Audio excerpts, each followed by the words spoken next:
If meron naman pala kayong nararamdaman ng problema, una sa lahat, talaga, babalik lang tayo dun sa laging napag-uusapan. 'Di ba? Kayo lang muna. Kaya nga minsan kapag may problema kayong dalawa as partner, 'di ba?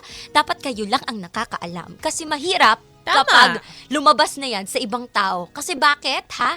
Wow, galit na galit. Kasi nga, nangyayari yan. Siyempre, may mga iba't ibang panig na yan. Siyempre, darating na dyan sa point na mag-iiba na rin yung paningin nila doon sa partner mo. Tapos kapag nalaman nila na, biglang umokay kayo, hindi mo na maaalis kung anong naiisip ng ibang tao para sa kanya. Especially, if sinishare mo na siya sa iyong family, sa friends mo. I know it's being selfish in a way na ang hirap naman yan, DJ Kim. Kikim-kimin ko na lang ba ito, itong problema ko? There's no problem kung mag-share ka, wag lang overshare to the point, 'di ba? You should defend then as well your partner, 'di ba? Para hindi, alam mo 'yun, para hindi maraming weapons ang nakatutok sa kanya, 'di ba? Parang ang hirap niyan. Mag-iiba ang tingin ng ibang tao just because of one mistake.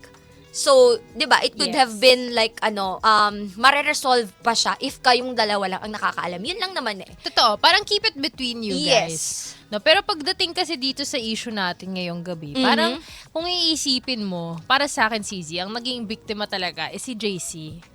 Kasi yung lalaki.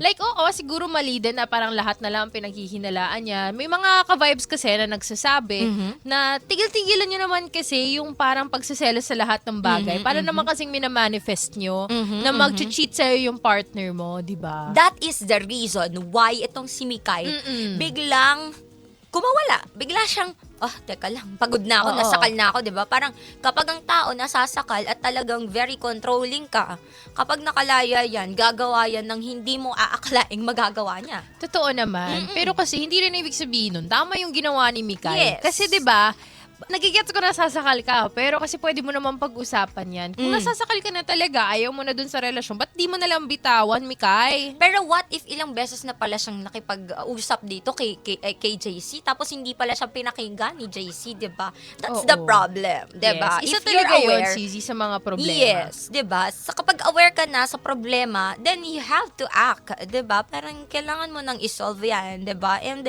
hindi mo na dapat pinapatagal pa. Feeling ko sobrang mahal din naman ni Mika itong si JC, ha. True. Don't get me wrong, okay? For sure, mahal niya to kasi hindi man sila magtatagal. Kung hindi niya mahal ang isang tao, siguro nasaktan lang din siya. Pag, di ba ang tao kapag nasaktan, nasakal, tapos kapag isang beses nakalaya lang, parang minsan makakahinga ka lang, tapos may isang tao na makikinig sa'yo, di ba parang ang sarap lang din sa feeling na, hala, itong taong to parang it gives comfort. So, parang new feeling para sa kanya.